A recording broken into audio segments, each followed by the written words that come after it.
ನಮಸ್ಕಾರ, ನಾನು Saravanan Hariram, master trainer ಹಾಗೂ ಸ್ಪೋರ್ಟ್ಸ್ ನ್ಯೂಟ್ರಿಷನ್ ಎಕ್ಸ್ಪರ್ಟ್. ಕಳೆದ 30 ವರ್ಷಗಳಿಂದ ನಾನು ಫಿಟ್ನೆಸ್ ಇಂಡಸ್ಟ್ರಿಯಲ್ಲಿದ್ದೀನಿ. ನಿಮಗೆ ನನ್ನ ಲೈಫ್ ಸ್ಟೈಲ್, ನನ್ನ ಫಿಟ್ನೆಸ್ ಸೀಕ್ರೆಟ್ಸ್ ಇದೆಲ್ಲ ತಿಳ್ಕೊಬೇಕು ಅನ್ನೋದಾದರೆ ಗೌರೀಶ್ ಅಕ್ಕಿ ಸ್ಟುಡಿಯೋ ಯೂಟ್ಯೂಬ್ ಚಾನಲಲ್ಲಿ ನಾನು ಮಾತಾಡಿದ್ದೀನಿ. ದಯವಿಟ್ಟು ಎಲ್ಲರೂ ನೋಡಿ. ಧನ್ಯವಾದಗಳು.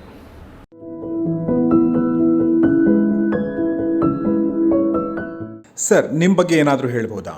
ಅಂದರೆ ನಿಮ್ಮ ಫಿಟ್ನೆಸ್ ಮತ್ತು ಬಾಡಿ ಬಿಲ್ಡಿಂಗ್ ಜರ್ನಿ ಹೇಗೆ ಶುರುವಾಯಿತು ಅನ್ನೋದನ್ನು ನಮಗೆ ತಿಳಿಸ್ಬೋದಾ?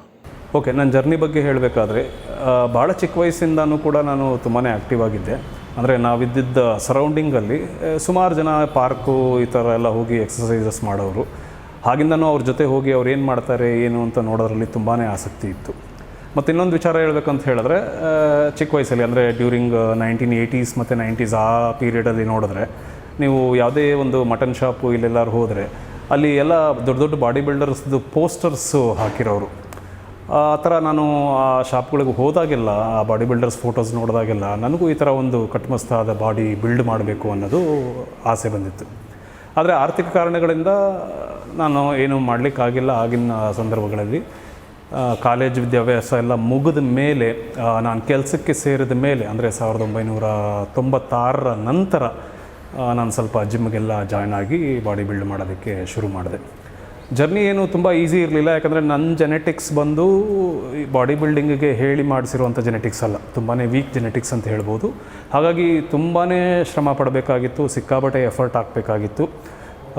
ಮೊದಲು ನಾನು ಸಕ್ಸಸ್ ಅಂತ ನೋಡಿದಂತ ಹೇಳಿದ್ರೆ 2001ರಲ್ಲಿ ಒಂದು district level mister Bangalore competition ಮಾಡಿದೆ. ಅದರಲ್ಲಿ ಸೆಕೆಂಡ್ ಪ್ಲೇಸ್ ಆಯಿತು. ಅಲ್ಲಿಂದ ನನ್ನ ಜರ್ನಿ ಶುರು ಆಯಿತು. ಹಾಗೆ ಮಧ್ಯದಲ್ಲಿ ಸ್ವಲ್ಪ ಬ್ರೇಕ್ ಕೊಟ್ಟರು ಕೂಡ ನಾನು ಇದನ್ನು ಸತತವಾಗಿ ಒಂದು 22 ವರ್ಷಗಳ ಮೇಲೆ ಮಾಡ್ತಾ ಬಂದಿದ್ದೀನಿ. ಈ ಏಜಲ್ಲಿ ಅಂದರೆ ಈಗ ನಂದು 48 ಕಂಪ್ಲೀಟ್ ಆಗಿದೆ. ಈಗಲೂ ಕೂಡ ನಾನು ಮಾಡಿರೋ ಸಾಧನೆ ಸಾಕಾಗಲ್ಲ ಅಂತ ಅನಿಸುತ್ತೆ ನನಗೆ. ಹಾಗಾಗಿ ಇನ್ನೂ ಅದರ ಪ್ರಯತ್ನದಲ್ಲೇ ಇದ್ದೇನೆ. ಇನ್ನೂ ಏನಾದರೂ ಒಂದು ಸಾಧನೆ ಒಳ್ಳೆ ರೀತಿಯಲ್ಲಿ ಅಂತಾರಾಷ್ಟ್ರೀಯ ಮಟ್ಟದಲ್ಲಿ ಮಾಡಬೇಕು ಅನ್ನೋ ಒಂದು ಉದ್ದೇಶ ಇದೆ. ಹಾಗಾಗಿ ಈಗಲೂ ಕಂಟಿನ್ಯೂ ಮಾಡ್ಕೊಂಡು ನಾನು ಹೋಗ್ತಾನೇ ಇದ್ದೀನಿ. ಇದು ಕೆಲವ್ರಿಗೆ ಸ್ವಲ್ಪ ವಿಚಿತ್ರ ಅನ್ನಿಸ್ಬೋದು, ಯಾಕೆ ಈ ಏಜಲ್ಲಿ ಇಷ್ಟೆಲ್ಲ ಕಷ್ಟಪಟ್ಟು ಮಾಡಬೇಕು ಅಂತ. ಒಂದು ಗುರಿ ಅಂತ ನಾವು ಸೆಟ್ ಮಾಡಿದ್ಮೇಲೆ ಅದನ್ನು ಅಚೀವ್ ಮಾಡೋದಕ್ಕೆ ಏನು ಬೇಕೋ ಅದನ್ನು ನಾವು ಮಾಡಲೇಬೇಕಾಗತ್ತೆ. ಸೊ ಅದನ್ನು ಮಾಡೋ ತನಕ ನಾವು ಸುಮ್ಮನಿರೋದಕ್ಕಾಗೋದಿಲ್ಲ. ಸೊ ನನ್ನ ಗುರಿ ಆ ರೀತಿ ಇರೋದರಿಂದ ಈಗಲೂ ನಾನು ಇದನ್ನು ಕಂಟಿನ್ಯೂ ಮಾಡ್ಕೊಂಡು ಹೋಗ್ತಾ ಇದ್ದೀನಿ.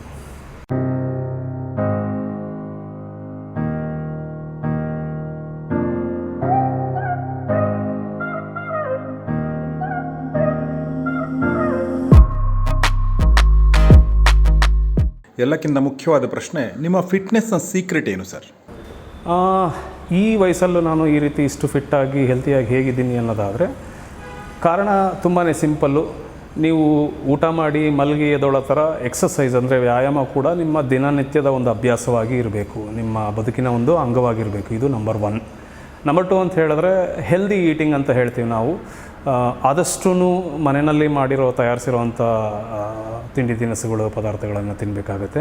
ಆದಷ್ಟು ಹಣ್ಣು ಮತ್ತು ತರಕಾರಿಗಳು ಜಾಸ್ತಿ ಸೇವನೆ ಮಾಡಬೇಕಾಗತ್ತೆ. ಮತ್ತು ಡಯಟಲ್ಲಿ ಬಾಡಿ ಬಿಲ್ಡಿಂಗ್ಗೆ ಅಂತಲೇ ಸ್ಪೆಸಿಫಿಕ್ ಒಂದು ಮೆಥಡ್ ಆಫ್ ಈಟಿಂಗ್ ಇದೆ.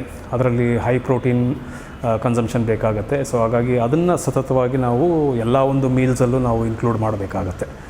ಸೊ ಇದು ರೆಗ್ಯುಲರಾಗಿ ಮಾಡಬೇಕು. ಮತ್ತು ರೆಸ್ಟ್ ಕೂಡ ತುಂಬಾ ಇಂಪಾರ್ಟೆಂಟು. ಈಗ ಜಿಮ್ಗೆ ಹೋಗಿ ಗಂಟೆಗಟ್ಟಲೆ ಎಕ್ಸಸೈಸ್ ಮಾಡಿದ್ರೆ ನಮಗೆ ಬೆನಿಫಿಟ್ ಬರುತ್ತೆ ಅಂತ ಎಲ್ಲರೂ ಅಂದ್ಕೊಳ್ತಾರೆ. ಹಾಗಲ್ಲ. ಸಾಮಾನ್ಯವಾಗಿ 45 ಮಿನಿಟ್ಸಿಂದ 60 ಮಿನಿಟ್ಸ್ ಒಳಗಡೆ ನಿಮ್ಮ ವರ್ಕೌಟ್ಸ್ನ ನೀವು ಕ್ಲೋಸ್ ಮಾಡಬೇಕಾಗತ್ತೆ. ಅದಕ್ಕಿಂತ ಜಾಸ್ತಿ ಮಾಡಿದ್ರೆ ನಿಮಗೆ ಸ್ಟ್ರೆಸ್ ಲೆವೆಲ್ ಬಾಡಿಯಲ್ಲಿ ತುಂಬ ಬಿಲ್ಡ್ ಆಗುತ್ತೆ. ಸೊ ಡೌನ್ ದ ಲೈನ್ ಏನಾಗುತ್ತೆ, ನಿಮಗೆ ಮಾಡ್ತಾ ನಿಮಗೆ ಬಾಡಿ ವೀಕ್ ಆಗುತ್ತೆ. ಮತ್ತು ಅದರಿಂದ ಸುಮಾರು ಇನ್ಫೆಕ್ಷನ್ಸು ಈ ಥರ ಎಲ್ಲ ಆಗೋ ಸಾಧ್ಯತೆ ಇರುತ್ತೆ. ಹಾಗಾಗಿ ಎಷ್ಟು ಎಕ್ಸಸೈಸ್ ಮಾಡಬೇಕು ಅನ್ನೋದು ಸರಿಯಾಗಿ ಗೊತ್ತಿರಬೇಕು. ಮತ್ತು ಪ್ರತಿ ರಾತ್ರಿ ಇವತ್ತಿನ ಪರಿಸ್ಥಿತಿಯಲ್ಲಿ ಕಂಟಿನ್ಯೂಸ್ ಆಗಿ 8 ಅವರ್ 9 ಅವರ್ ಮಲಗೋದು ಎಲ್ರಿಗೂ ಸಾಧ್ಯ ಇಲ್ಲ. ಆದರೆ ಅಟ್ಲೀಸ್ಟ್ ಒಂದು 6ರಿಂದ 7 ಅವರ್ ಆದರೂ ನೀವು ರೆಗ್ಯುಲರಾಗಿ ಮಲಗಿದ್ರೆ ಅದು ಡೆಫಿನೆಟ್ಲಿ ಹೆಲ್ಪ್ ಆಗುತ್ತೆ. ಸೊ ನನ್ನ ನಿದ್ದೆ ಕೂಡ ಹಾಗೆ ಇರುತ್ತೆ. ಸೊ ಯಾವುದೇ ಕಾರಣಕ್ಕೋಸ್ಕರ ಈ 6.5-7 ಅವರ್ಸ್ ನಾನು ಏನಿದೆ ರಾತ್ರಿ ಹೊತ್ತು ಮಲಗೋದನ್ನು ಮಿಸ್ ಮಾಡೋದಿಲ್ಲ. ಓಕೆ, ಸೊ ಈ ಥರ ಸಿಂಪಲ್ ರೂಲ್ಸ್ ನಾನು ಫಾಲೋ ಮಾಡ್ತೀನಿ. ಕನ್ಸಿಸ್ಟೆಂಟಾಗಿ ಎಫರ್ಟ್ ಹಾಕ್ತಾ ಇರ್ತೀನಿ. ಹಾಗಾಗಿ ಈ ಏಜಲ್ಲೂ ಇಷ್ಟು ಹೆಲ್ದಿ ಮತ್ತು ಫಿಟ್ ಆಗಿದ್ದೀನಿ.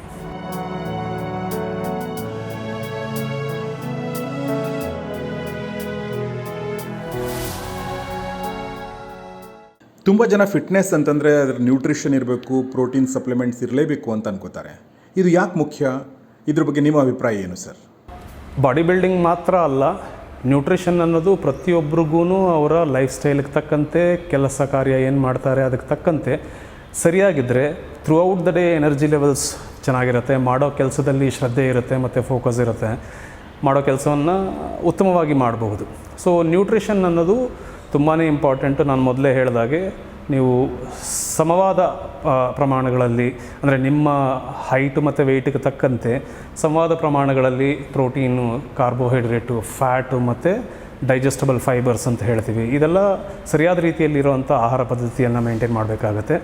ವೆದರ್ ನೀವು ದಿನಕ್ಕೆ 3 ಸಲ ಆದರೂ ತಿನ್ನಿ, 4 ಸಲ ಆದರೂ ತಿನ್ನಿ, 5 ಸಲ ಆದರೂ ತಿನ್ನಿ, ನಿಮ್ಮ ಕ್ಯಾಲರಿ ಕನ್ಸಂಪ್ಷನ್ ಏನಿದೆ, ನಿಮ್ಮ ದೇಹಕ್ಕೆ ಎಷ್ಟು ಎನರ್ಜಿ ಬೇಕಾಗುತ್ತೆ ಅದಕ್ಕೆ ಅನುಗುಣವಾಗಿ ಮಾತ್ರ ನೀವು ಕನ್ಸ್ಯೂಮ್ ಮಾಡಬೇಕಾಗತ್ತೆ.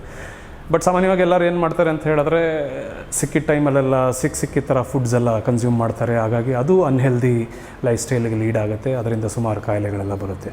ಸೊ ಹಾಗಾಗಿ ನಿಮಗೆ ಸೆಟ್ ಆಗುವಂಥದ್ದು, ನೀವು ವೆಜಿಟೇರಿಯನ್ ಇರ್ಬೋದು, ನಾನ್ ವೆಜಿಟೇರಿಯನ್ ಇರ್ಬೋದು, ಯಾವುದೇ ಪದ್ಧತಿ ನೀವು ಫಾಲೋ ಮಾಡಿದ್ರೂ ತೊಂದರೆ ಇಲ್ಲ.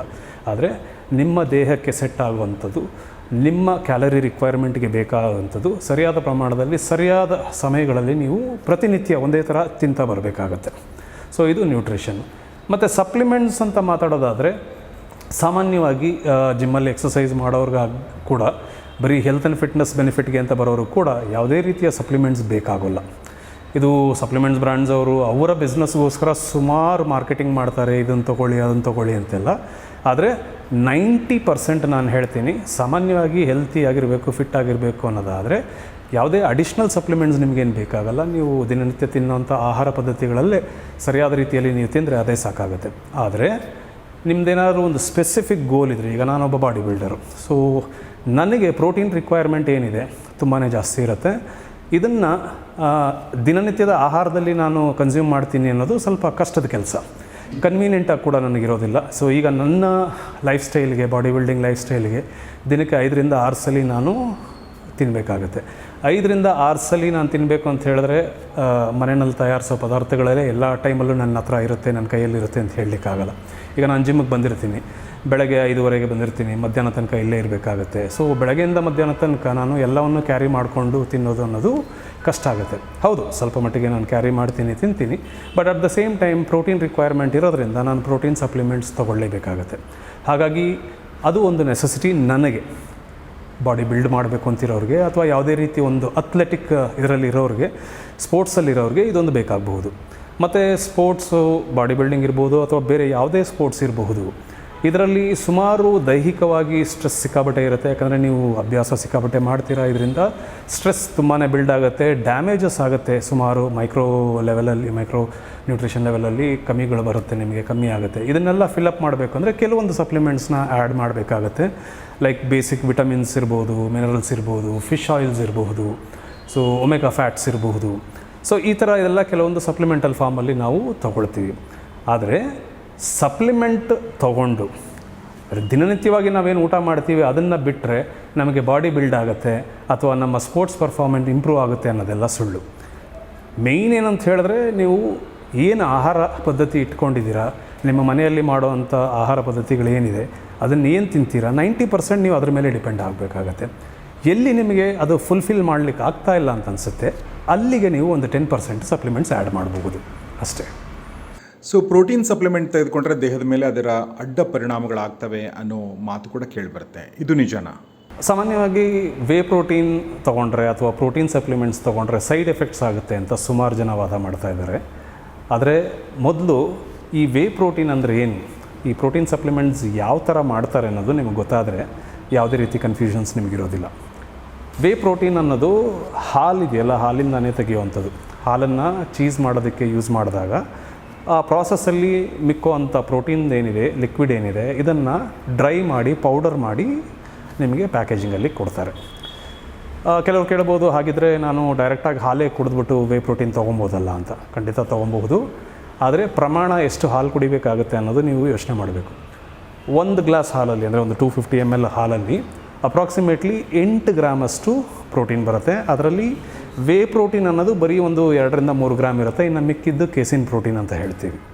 ಸೊ ಈಗ ಈ 8 ಗ್ರಾಮು ನೀವು ಪ್ರೋಟೀನ್ ಹಾಲಿಂದ ನೀವು ತೊಗೊತೀನಿ ಅನ್ನೋದಾದರೆ ಬರೀ 8 ಗ್ರಾಮ್ ಮಾತ್ರ ಸಿಗುತ್ತೆ. ನಿಮಗೆ ಪ್ರೋಟೀನ್ ರಿಕ್ವೈರ್ಮೆಂಟ್ ಜಾಸ್ತಿ ಇದ್ದರೆ, ಫಾರ್ ಎಕ್ಸಾಂಪಲ್ ಈಗ ನಾನು ಬಾಡಿ ಬಿಲ್ಡರು, ನನ್ನ ಬಾಡಿ ವೆಯ್ಟ್ಗೆ ಅನುಗುಣವಾಗಿ ಅಟ್ಲೀಸ್ಟ್ 1.5 ಗ್ರಾಮ್ಸ್ ಆಫ್ ಪ್ರೋಟೀನ್ ನನಗೆ ಬೇಕಾಗುತ್ತೆ. ಈ 1.5 ಗ್ರಾಮ್ಸ್ ಏನಿದೆ ನಾನು ಕ್ಯಾಲ್ಕುಲೇಟ್ ಮಾಡಿದ್ರೆ, ಈಗ ಒಂದು ಎಕ್ಸಾಂಪಲ್ ಹೇಳೋದಾದರೆ ನಾನೊಂದು 100 kg ಇದ್ದೀನಿ ಅಂತ ಅಂದ್ಕೊಳ್ಳೋಣ. ಹಾಗಿದ್ರೆ 150 ಗ್ರಾಮು ಪ್ರೋಟೀನ್ ನನಗೆ ಪ್ರತಿನಿತ್ಯ ಬೇಕಾಗುತ್ತೆ. ಇದನ್ನು ನಾನು ಫುಡ್ ಮೂಲಕ ಕೂಡ ಅಲ್ಲಿ ಇಲ್ಲಿ ಎಲ್ಲ ಕಲೆಕ್ಟ್ ಮಾಡ್ಬೋದು. ಫಾರ್ ಎಕ್ಸಾಂಪಲ್ ಒಂದು 30 ಗ್ರಾಮ್ ನನಗೆ ಶಾರ್ಟೇಜ್ ಆಗ್ತಾಯಿದೆ ಅಂತ ಇಟ್ಕೊಳ್ಳಿ. ಈಗ 30 ಗ್ರಾಮ್ ಪ್ರೋಟೀನು ನಾನು ಹಾಲಿನಿಂದ ತೊಗೊಬೇಕು ಅನ್ನೋದಾದರೆ ನಾನು ಆಲ್ಮೋಸ್ಟ್ ಅಬೌಟ್ ಒಂದು 3/4 ಲೀಟ್ರಿಂದ 1 ಲೀಟ್ರಷ್ಟು ಹಾಲು ಕುಡಿಬೇಕಾಗುತ್ತೆ.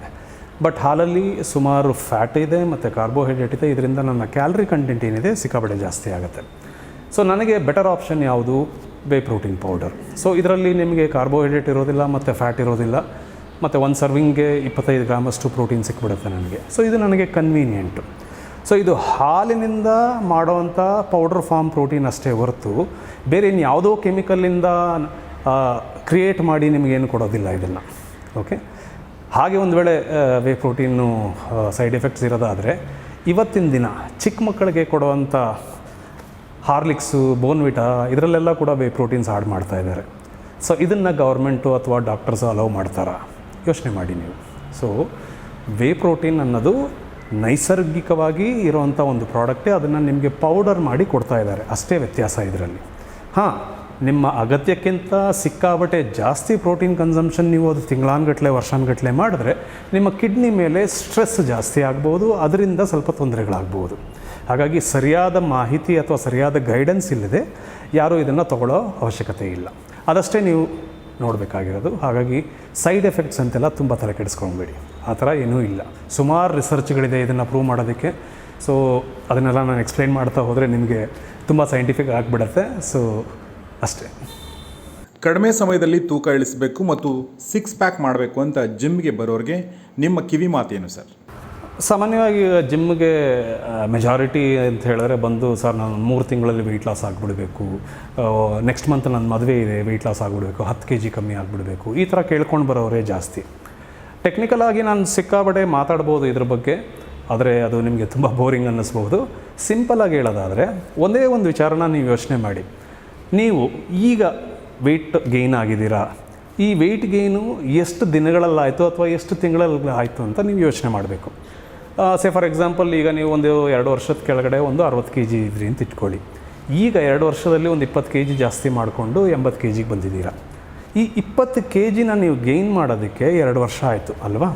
ಅನ್ಹೆಲ್ತಿ ಲೈಫ್ ಸ್ಟೈಲು, ಸಿಕ್ಕಾಬಟ್ಟೆ ತಿನ್ನೋದು, ಸರಿಯಾಗಿ ಮಲಗದೇ ಇರೋದು, ಎಕ್ಸಸೈಸ್ ಮಾಡದೇ ಇರೋದು, ಇದು ನಾನಾ ರೀತಿ ಕಾರಣಗಳಿದೆ. ಬಟ್ 2 ವರ್ಷ ಆಯಿತು ನಿಮಗೆ. ಈಗ ಇದನ್ನು ಕಡಿಮೆ ಮಾಡಬೇಕಂತ ಹೇಳಿದ್ರೆ 2 ವರ್ಷ ತೊಗೊಂಡು ನೀವು ಗೇನ್ ಮಾಡಿರೋದನ್ನು ಹೇಗೆ 1 ತಿಂಗಳಲ್ಲಿ, 2 ತಿಂಗಳಲ್ಲಿ ಅಥವಾ 3 ತಿಂಗಳಲ್ಲಿ ಕಡಿಮೆ ಮಾಡೋದಕ್ಕೆ ಸಾಧ್ಯ? ಅದು ಸಾಧ್ಯ ಇಲ್ಲ. ಅಟ್ಲೀಸ್ಟು 2 ವರ್ಷ ತೊಗೊಂಡು ಗೇನ್ ಏನು ಮಾಡಿದ್ದೀರಾ, 1 ವರ್ಷನಾದರೂ ನೀವು ತೊಗೊಬೇಕು ಈ 20 kgನ ಕಡಿಮೆ ಮಾಡೋದಕ್ಕೆ. ಇದು ಸೈಂಟಿಫಿಕ್ಕಾಗಿ ಹೆಲ್ತಿ ವೇನಲ್ಲಿ ನಾವು ವೆಯ್ಟ್ ಲಾಸ್ ಮಾಡೋದಕ್ಕಾಗತ್ತೆ. ನೀವೇನಾದ್ರೆ ಡ್ರಾಸ್ಟಿಕ್ಕಾಗಿ 1 ತಿಂಗಳು, 2 ತಿಂಗಳು, 3 ತಿಂಗಳಲ್ಲಿ ಲಾಸ್ ಮಾಡಬೇಕು ಅಂತ ಬಂದರೆ ಮಸಲ್ ಲಾಸ್ ಅಂತ ಹೇಳ್ತೀವಿ ನಾವು, ಅಂದರೆ ದೇಹದಲ್ಲಿರೋ ಲೀನ್ ಬಾಡಿ ಮಾಸ್ ಅಂತ ಏನು ಹೇಳ್ಬೋದು, ಇದು ಲಾಸ್ ಆಗುತ್ತೆ. ಇದೇನಾದ್ರು ಲಾಸ್ ಆಯಿತು ಅಂತ ಹೇಳಿದ್ರೆ ನಿಮಗೆ ಹೆಲ್ತ್ ಇಶ್ಯೂಸ್ ಸಿಕ್ಕಾಬಟ್ಟೆ ಬರುತ್ತೆ. ಹೆಲ್ತ್ ಇಶ್ಯೂಸ್ ಬೇಕಾದ್ರೆ ಆಮೇಲೆ ನೋಡ್ಕೊತೀನಿ ನೀವು ಅಂದ್ಕೊಬಹುದು. ಆದರೆ ಡ್ರಾಸ್ಟಿಕ್ ವೆಯ್ಟ್ ಲಾಸ್ ಆದಾಗ ಏನಾಗುತ್ತೆ ಅಂದರೆ ನಿಮ್ಮ ಸ್ಕಿನ್ನು ಸ್ಯಾಗ್ ಆಗಿಬಿಡುತ್ತೆ, ಬಟ್ಟೆ ಥರ ಆಗಿಬಿಡುತ್ತೆ. ಹಾಗಾಗಿ ಬಟ್ಟೆ ಮೇಲೆ ನೀವು ಕವರ್ ಮಾಡ್ಕೊಂಡು ಏನೋ ಸಣ್ಣ ಇದ್ದೀನಿ ಅಂತ ಅಂದ್ಕೊಬೋದು. ಆದರೆ ನೀವು ಬಟ್ಟೆ ತೆಗೆದ್ರೆ ಅಥವಾ ಔಟ್ಸೈಡಿಂದ ನೋಡಿದ್ರೇ ಕೂಡ ನಿಮ್ಮ ಮುಖದಲ್ಲಿರೋ ಸ್ಕಿನ್ನೆಲ್ಲ ಫುಲ್ಲು ಜೋತೋಗಿ ತುಂಬ ವಯಸ್ಸಾದವ್ರಂಗೆ ಕಾಣೋಕ್ಕೆ ಶುರು ಮಾಡ್ತೀರಾ. ಹೆಲ್ತ್ ಪ್ರಾಬ್ಲಮ್ಸು ಸಿಕ್ಕಾಬಟ್ಟೆ ಬರುತ್ತೆ. ಅದರಿಂದ ಮತ್ತೆ ನೀವು ವೆಯ್ಟ್ ಪುಟ್ ಆನ್ ಮಾಡ್ತೀರಾ, ಅದೆಲ್ಲ ಸಪ್ರೇಟು. ಹಾಗಾಗಿ 1 ತಿಂಗಳು, 2 ತಿಂಗಳು, 3 ತಿಂಗಳಲ್ಲಿ 10 kg, 20 kg ಎಲ್ಲ ವೆಯ್ಟ್ ಲಾಸ್ ಮಾಡ್ಕೊಬೇಕು ಅನ್ನೋ ಉದ್ದೇಶದಿಂದ ಬರಬೇಡಿ. ಎಕ್ಸಸೈಸ್ನ ಒಂದು ಲೈಫ್ ಸ್ಟೈಲಾಗಿ ತೊಗೊಳ್ಳಿ, ನಿಮ್ಮ ಲೈಫ್ ಸ್ಟೈಲ್ ಆಫ್ ಈಟಿಂಗ್ನ ಮಾಡಿಫೈ ಮಾಡ್ಕೊಳ್ಳಿ. ಗ್ರ್ಯಾಜುವಲ್ ಆಗಿ, ಅಂದರೆ ತಿಂಗಳಿಗೆ ಒಂದು 2ರಿಂದ 4 kg ಅಷ್ಟು ವೆಯ್ಟ್ ಲಾಸ್ ಮಾಡ್ತಾ ಬನ್ನಿ. ಅದು ನಿಮಗೆ ಖಂಡಿತವಾಗಿ ಹೆಲ್ಪ್ಫುಲ್ ಆಗಿರುತ್ತೆ. ಮತ್ತು ಇನ್ನು ಯಂಗ್ಸ್ಟರ್ಸ್ ಅಂತ ಹೇಳಿದ್ರೆ, ಹುಡುಗರಲ್ಲಿ ಹೇಳಿದ್ರೆ, ಸರ್ ನನಗೆ 3 ತಿಂಗಳಲ್ಲಿ 6 ಪ್ಯಾಕ್ಸ್ ಮಾಡಬೇಕು, ಡೆವಲಪ್ ಮಾಡಬೇಕು, 6 ಪ್ಯಾಕ್ಸ್ ಇದ್ದರೆ 8 ಪ್ಯಾಕ್ಸ್ ಮಾಡ್ಕೊಬೇಕು ಅದನ್ನು ನಾನು, ಈ ಥರ ಎಲ್ಲ ಕೇಳ್ಕೊಂಡು ಬರೋರು ಇದ್ದಾರೆ. ಒಂದು ಅರ್ಥ ಮಾಡ್ಕೊಳ್ಳಿ, ಹುಟ್ಟಿದಾಗಲೇ ನ್ಯಾಚುರಲಿ ಬೈ ಬರ್ತ್ ನಿಮಗೆ 6 ಪ್ಯಾಕೋ ಅಥವಾ 8 ಪ್ಯಾಕೋ ಬಂದಿರುತ್ತೆ. ಏನು ಅಂದರೆ ನೀವು ಬೆಳೀತಾ ಬೆಳೀತಾ ಬೆಳೀತಾ ರಾಂಗ್ ಫುಡ್ ಹ್ಯಾಬಿಟ್ಸು ಅಥವಾ ಟ್ರೈನಿಂಗ್ ಇಲ್ಲದೆ ಇರೋದ್ರಿಂದ ಈ 6 ಪ್ಯಾಕು 8 ಪ್ಯಾಕ್ ಏನಿದೆ ಮೇಲೆ ಫ್ಯಾಟಿಂದ ಕವರ್ ಆಗ್ತಾ ಬಂದುಬಿಡುತ್ತೆ. ಹಾಗಾಗಿ 6 ಪ್ಯಾಕು ಅಥವಾ 8 ಪ್ಯಾಕ್ ಮಾಡಬೇಕಂದ್ರೂ ಕೂಡ ಎಕ್ಸಸೈಸ್ ಕರೆಕ್ಟಾಗಿರಬೇಕು, ಪ್ರಾಪರ್ ಡಯಟ್ ಇರಬೇಕು, ಮತ್ತು ಸಿಸ್ಟಮ್ಯಾಟಿಕ್ ಆಗಿ ಒಂದು 6 ತಿಂಗಳಿಂದ 1 ವರ್ಷ ನಿಮ್ಮ ವೆಯ್ಟ್ ಎಕ್ಸ್ಟ್ರಾ ಎಷ್ಟಿದೆ ಅದನ್ನು ಕಡಿಮೆ ಮಾಡ್ತಾ ಬರಬೇಕು. ಅದಾದ ನಂತರ 6 ಪ್ಯಾಕ್ಗೆ ಅಂತಲೇ ಕೆಲವೊಂದು ಸಪ್ರೇಟ್ ಎಕ್ಸಸೈಸಸ್ ಇದೆ. ಅಂದರೆ ವೆಯ್ಟ್ ಲಾಸ್ಗಲ್ಲ ಅಥವಾ ಫ್ಯಾಟ್ ಲಾಸ್ಗಲ್ಲ, ಮಸಲ್ನ ಬಿಲ್ಡ್ ಮಾಡೋದಕ್ಕೆ, ಆ 6 ಪ್ಯಾಕ್ ಮಸಲ್ ಎದ್ದು ಕಾಣೋ ಥರ ಬಿಲ್ಡ್ ಮಾಡೋದಕ್ಕೆ ಕೆಲವೊಂದು ಎಕ್ಸಸೈಸಸ್ ಇದೆ. ಅದರ ಮೇಲೆ ಸ್ವಲ್ಪ ಫೋಕಸ್ ಮಾಡಿದ್ರೆ ಖಂಡಿತ ಯಾರು ಬೇಕಾದರೂ ಅಚೀವ್ ಮಾಡ್ಬೋದು.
ಫಿಟ್ನೆಸ್ ಟ್ರೈನರ್ಸ್ಗೆ ಟ್ರೈನ್ ಮಾಡಬೇಕು ಅನ್ನೋ ಯೋಚನೆ ನಿಮಗೆ ಬಂದದ್ದು ಹೇಗೆ? ಚಿಕ್ಕ ವಯಸ್ಸಿಂದನೂ ನಾನು ಫಿಸಿಕಲಿ ಆ್ಯಕ್ಟಿವ್ ಇದ್ದೆ, ಅದು ನಾನು ಮೊದಲೇ ಹೇಳಿದ್ದೀನಿ ನಿಮಗೆ. ಈ ಫೀಲ್ಡಲ್ಲಿ ಆದಷ್ಟು ಕಲಿಬೇಕು ಅನ್ನೋ ಆಸಕ್ತಿ ನನಗೆ ಸಿಕ್ಕಾಪಟ್ಟೆ ಇತ್ತು. ಹಾಗಾಗಿ ಎಲ್ಲಿ ಏನು ಸಾಧ್ಯತೆ ಇದೆ ಅದನ್ನೆಲ್ಲ ಯೂಸ್ ಮಾಡ್ಕೊಂಡು ನಾನು ಕಲಿಯೋದಕ್ಕೆ ಶುರು ಮಾಡಿದೆ. 2004ರಲ್ಲಿ ನಾನೊಂದು ಅಕಾಡೆಮಿಗೆ ಜಾಯ್ನ್ ಆದೆ. ಪ್ರೊಫೆಷ್ನಲ್ ಆಗಿ ಫಿಟ್ನೆಸ್ ಬಗ್ಗೆ ಕಲಿಬೇಕು ಅಂತ ಒಂದು ಸರ್ಟಿಫಿಕೇಷನ್ ಪ್ರೋಗ್ರಾಮಿಗೆ ಜಾಯ್ನ್ ಆದೆ. ಅಲ್ಲಿ ಜಾಯ್ನ್ ಆಗಿ ನಾನು ಕಲಿತಾಗ ಅದಕ್ಕೆ ಮುಂಚೆ ನಾನು ಏನೇನು ಮಾಡ್ತಾಯಿದ್ದೆ, ಎಷ್ಟೆಷ್ಟು ಮಿಸ್ಟೇಕ್ಸ್ ಮಾಡ್ತಾಯಿದ್ದೆ, ನನ್ನ ನಾಲೆಜ್ ಲೆವೆಲ್ ಏನಿತ್ತು, ಇದನ್ನೆಲ್ಲ ಕಂಪೇರ್ ಮಾಡಿದಾಗ ನನ್ನ ಹತ್ರ ಏನೂ ನಾಲೆಜ್ ಇರಲಿಲ್ಲ. ಸುಮ್ಮನೆ ಏನೋ ಅಡ್ಡಾದಿಡ್ಡಿ ಏನೋ ಮಾಡ್ತಾಯಿದ್ದೆ ಅಂತ ಅನ್ನಿಸ್ತು ನನಗೆ.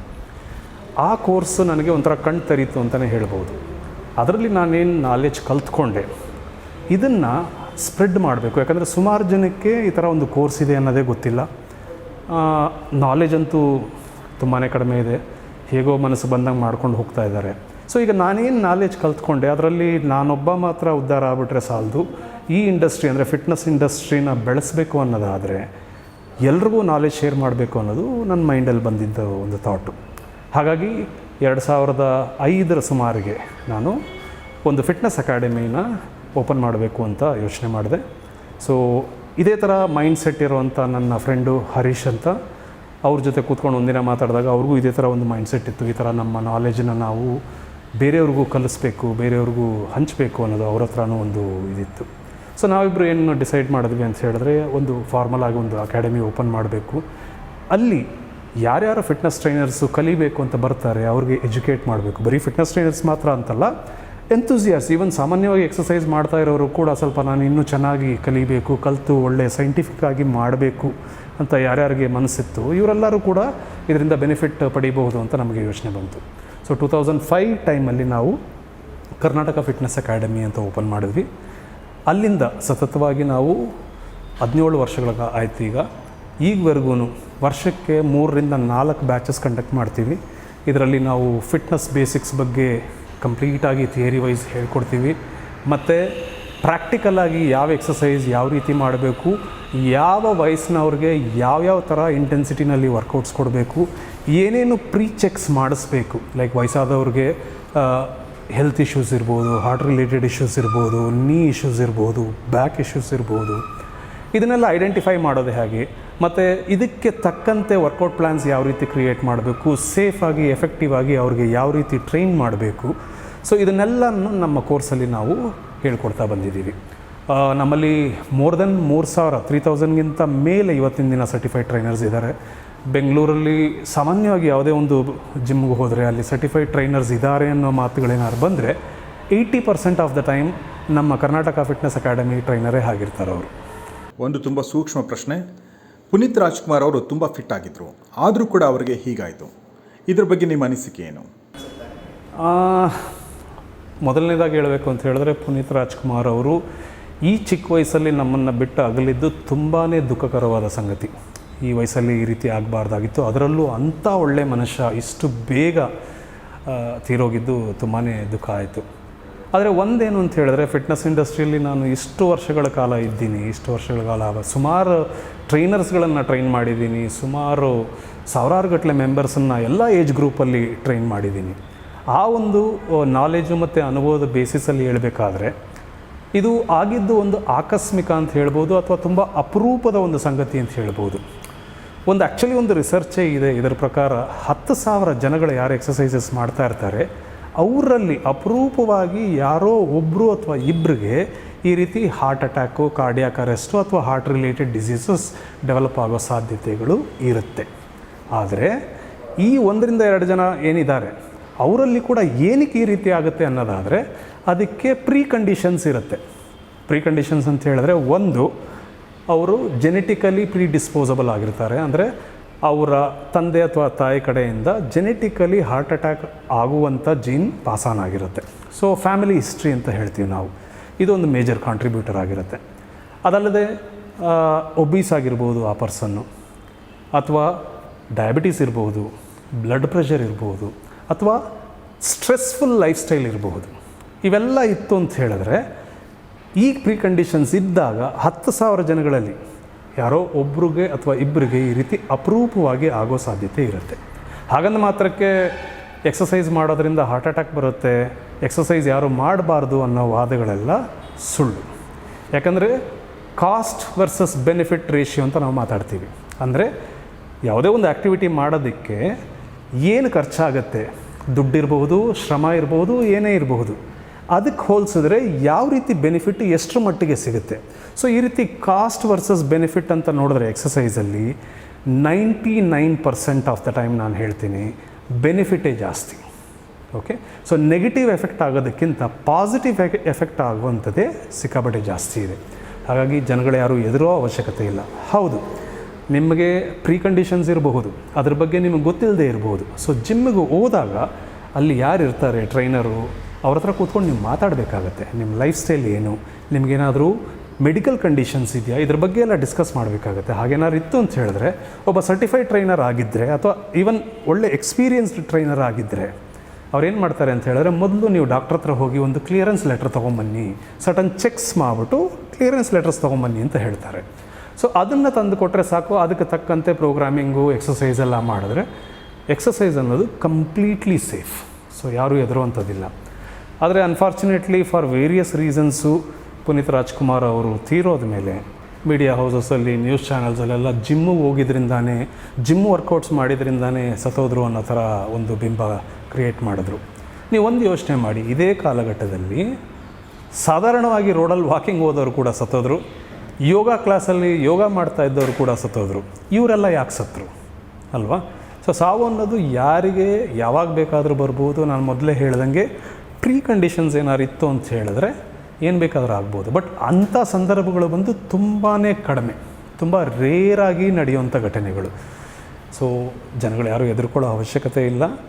ಜಿಮ್ಗೆ ಖಂಡಿತ ಹೋಗಿ ಒಬ್ಬ ಒಳ್ಳೆ ಸರ್ಟಿಫೈಡ್ ಟ್ರೈನರ್ ಅಥವಾ ಒಳ್ಳೆ ಅನುಭವ ಇರೋ ಟ್ರೈನರ್ ಕೆಳಗಡೆ ಗೈಡೆನ್ಸ್ ಪಡೆದು ಎಕ್ಸಸೈಸಸ್ ಮಾಡಿ. ಇದರಿಂದ ಖಂಡಿತ ನಿಮ್ಮ ಹೆಲ್ತ್ ಇಂಪ್ರೂವ್ ಆಗುತ್ತೆ. ನೀವು ಈಗೇನು ಫಿಟ್ನೆಸ್ ಲೆವೆಲಲ್ಲಿ ಇದ್ದೀರಾ ಅಥವಾ ಹೆಲ್ತ್ ಲೆವೆಲಲ್ಲಿ ಇದ್ದೀರಾ, ಅದನ್ನು ಖಂಡಿತ ನೀವು ಇಂಪ್ರೂವ್ ಮಾಡ್ಕೊಬೋದು. ಎದುರೋ ಅವಶ್ಯಕತೆ ಇಲ್ಲ. ಇನ್ನು 6 ಪ್ಯಾಕ್ ಏನು ಬೇಕಾಗಿಲ್ಲ, ಆದರೆ ಬಾಡಿನ ಫಿಟ್ಟಾಗಿ ಇಟ್ಕೋಬೇಕು ಅನ್ನೋ ಜನಸಾಮಾನ್ಯರಿಗೆ ಏನು ಹೆಲ್ತ್ ಟಿಪ್ಸ್ ಕೊಡೋಕ್ಕೆ ನೀವು ಬಯಸ್ತೀರಾ?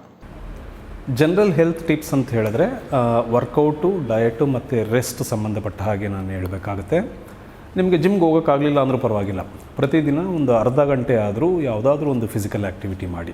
ಇದು ವಾಕಿಂಗ್ ಇರ್ಬೋದು, ಜಾಗಿಂಗ್ ಇರಬಹುದು, ಸ್ವಿಮ್ಮಿಂಗ್ ಇರ್ಬೋದು, ಅಥವಾ ಯಾವುದೇ ಒಂದು ನಿಮ್ಮ ಫೇವ್ರೆಟ್ ಸ್ಪೋರ್ಟ್ಸ್ ಇರ್ಬೋದು, ಕ್ಯಾಶುವಲಾಗಿ ಆಡೋವಂಥದ್ದು, ಇದು ಯಾವುದನ್ನು ಬೇಕಾದರೂ ಮಾಡಿ. ವಾರದಲ್ಲಿ ಒಂದು 5 ದಿನ ಆದರೂ ಇದನ್ನು ನೀವು ಮಾಡಬೇಕಾಗತ್ತೆ. ಇದ್ರ ಜೊತೆಗೆ ವಾರದಲ್ಲಿ ಒಂದು 2 ದಿನ ಸ್ಟ್ರೆಂತ್ ಟ್ರೈನಿಂಗ್ ಎಕ್ಸಸೈಸಸ್ ಅಂತ ಹೇಳ್ತೀವಿ ನಾವು.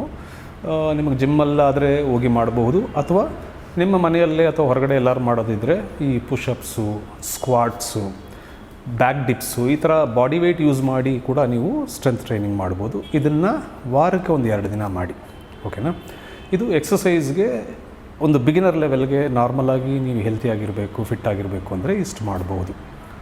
ಇನ್ನು ಡಯಟ್ ಅಂತ ಹೇಳಿದ್ರೆ focus should be healthy foods ಅಂತ ಹೇಳ್ತೀವಿ ನಾವು. ಅಂದರೆ ಮನೆಯಲ್ಲೇ ತಯಾರಿಸಿರೋವಂಥ ಆಹಾರಗಳನ್ನು ನೀವು ದಿನನಿತ್ಯ ಸೇವಿಸಿ. ಇದರಲ್ಲಿ ಪ್ರೋಟೀನ್ ಕಂಟೆಂಟ್ ಇದೆಯಾ ಅಂತ ನೋಡ್ಕೊಳ್ಳಿ. ಇದು ವೆಜಿಟೇರಿಯನ್ ಸೋರ್ಸಿಂದ ಬರ್ಬೋದು ಅಥವಾ ನಾನ್ ವೆಜಿಟೇರಿಯನ್ ಸೋರ್ಸಿನಿಂದ ಬರ್ಬೋದು.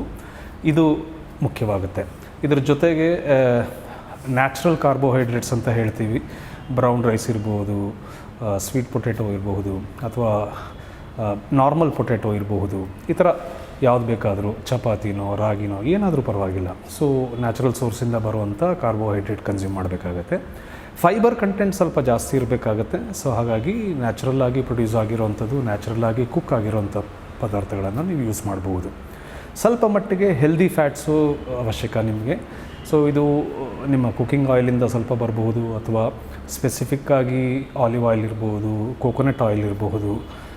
ಇವನ್ ತೆಂಗಿನಕಾಯಿ ತಿನ್ನೋದ್ರಿಂದ ಕೂಡ ನಿಮಗೆ ಒಳ್ಳೆ ಫ್ಯಾಟ್ ಸಿಗುತ್ತೆ. ಕಡಲೆಕಾಯಿ ಬೀಜ ತಿನ್ನೋದ್ರಿಂದ ಒಳ್ಳೆ ಫ್ಯಾಟ್ ಸಿಗುತ್ತೆ. ಆಲ್ಮಂಡ್ಸ್ ಇರಬಹುದು. ಸೊ ಈ ರೀತಿ ನೀವು ಸ್ವಲ್ಪ ನ್ಯಾಚುರಲ್ ಫ್ಯಾಟ್ಸ್ ಕೂಡ ನಿಮಗೆ ಡಯಟಲ್ಲಿ ಸಿಗ್ತಾ ಇದೆಯಾ ಅನ್ನೋದನ್ನು ಯೋಚನೆ ಮಾಡಿ. ಇದು ಆಹಾರ ಪದ್ಧತಿ ಬಗ್ಗೆ. ಇನ್ನು ರೆಸ್ಟ್ ತುಂಬಾ ಇಂಪಾರ್ಟೆಂಟ್ ನಿಮಗೆ. ನಾನು ಮೊದಲೇ ಹೇಳಿದ ಹಾಗೆ ಪ್ರತಿ ರಾತ್ರಿ ಅಟ್ಲೀಸ್ಟ್ ಒಂದು 6 ರಿಂದ 7 ಗಂಟೆ ಒಳ್ಳೆ ನಿದ್ದೆ ಮಾಡಬೇಕಾಗತ್ತೆ. ಮತ್ತು ಇನ್ ಜನರಲ್ ನೀವು ನೀರು ಒಂದು 2 ರಿಂದ 3 ಲೀಟ್ರಷ್ಟು ನೀರು ಕುಡಿಬೇಕಾಗತ್ತೆ ದಿನಪೂರ್ತಿ. ನಿಮ್ಮ ಕೆಲಸ ಅಥವಾ ಆ್ಯಕ್ಟಿವಿಟಿಗೆ ತಕ್ಕಂತೆ ಇದು ಬೇಕಾದರೆ 4 ಲೀಟ್ರ್ ಆಗ್ಬೋದು, ಅಥವಾ 5 ಲೀಟ್ರ್ ಆಗ್ಬೋದು, ಅಥವಾ ಸ್ವಲ್ಪ ಕಡಿಮೆ ಕೂಡ ಆಗ್ಬೋದು. ಸೊ ನಿಮಗೆ ಹೇಗೆ ಸೆಟ್ ಆಗುತ್ತೆ ನೋಡ್ಕೊಳ್ಳಿ. ಅದಕ್ಕೆ ತಕ್ಕಂತೆ ಸ್ವಲ್ಪ ಪ್ರತಿ ದಿನ 2 ರಿಂದ 3 ಲೀಟ್ರು ಅಥವಾ ಅದಕ್ಕಿಂತ ಜಾಸ್ತಿ ಬೇಕಾದರೂ ಕೂಡ ಸ್ಪೇಸ್ ಔಟ್ ಮಾಡಿ ಕುಡಿತಾ ಇರಿ. ಒಂದು. ಮತ್ತು ಇನ್ ಜನರಲ್ ಲೈಫಲ್ಲಿ ತುಂಬ ಸ್ಟ್ರೆಸ್ ತೊಗೊಳಕ್ಕೆ ಹೋಗಬೇಡಿ. ಕೆಲವೊಂದು ನಿಮ್ಮ ಕಂಟ್ರೋಲಲ್ಲಿದೆ, ಬಟ್ ಮೆಜಾರಿಟಿ ಆಫ್ ಲೈಫಲ್ಲಿ ಏನೇನು ನಡೆಯುತ್ತೆ ಅದು ನಮ್ಮ ಕಂಟ್ರೋಲಲ್ಲಿ ಇರೋದಿಲ್ಲ. ಸೊ ಬಂದದನ್ನು ಬಂದ ಹಾಗೆ ತಗೊಳ್ಳಿ, ರಿಲ್ಯಾಕ್ಸ್ ಆಗಿರಿ. ಇದಿಷ್ಟು ಮಾಡಿದ್ರೆ ನೀವು ಹೆಲ್ತಿಯಾಗಿರ್ಬೋದು, ಹ್ಯಾಪಿಯಾಗಿರ್ಬೋದು, ಫಿಟ್ ಆಗಿರ್ಬೋದು.